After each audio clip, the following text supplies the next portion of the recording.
Hey, salut tout le monde! Aujourd'hui, on va parler comment savoir si on est en cétose. On va parler spécialement des signes et des méthodes pour le savoir. Donc c'est parti, générique!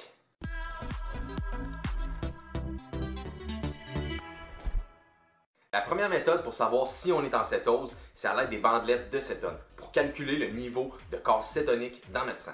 Donc on devrait être entre 0,5 et 3 millimoles par litre, ça c'est une bonne zone à respecter. Ensuite, le bon vieux glucomètre pour calculer notre glycémie. Pourquoi? Parce que si notre glucose est bas, notre niveau de corps cétonique va être haut. Inversement, si notre glucose est haut, les corps cétoniques vont être bas. C'est pourquoi il ne faut pas consommer beaucoup de glucides en régime cétogène. Donc pour la glycémie, si on est inférieur à 4,8 millimoles par litre, on va être en cétose. Mais règle générale, les bons niveaux à avoir, c'est lorsque vous êtes à jeun d'être entre 4,4 et 5,2 millimoles par litre. C'est un bon niveau à avoir.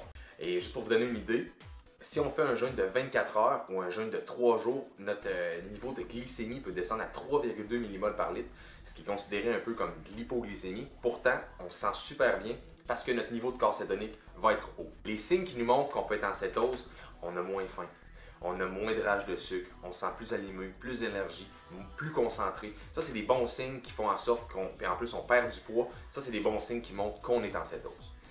Par contre, virez pas fou avec les bandelettes pour savoir est-ce que je suis dans les bons ranges. C'est pas vraiment important parce qu'on peut pas être en cétose 100% du temps. Donc peut-être juste la prendre à jeun, savoir si on est entre 4,4 et 5,2. Et pour les diabétiques de type 2, ceux qui font du diabète de type 2, peut-être de prendre votre glycémie à tous les jours comme la recommandation du médecin parce que vous allez voir votre glycémie va probablement baisser parce qu'on peut renverser les effets du diabète.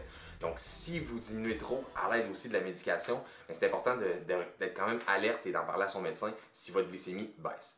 C'est déjà tout pour ma vidéo. Si vous avez des questions, n'hésitez pas dans les commentaires. Et sur ce, on se dit à une prochaine vidéo. Abonne-toi!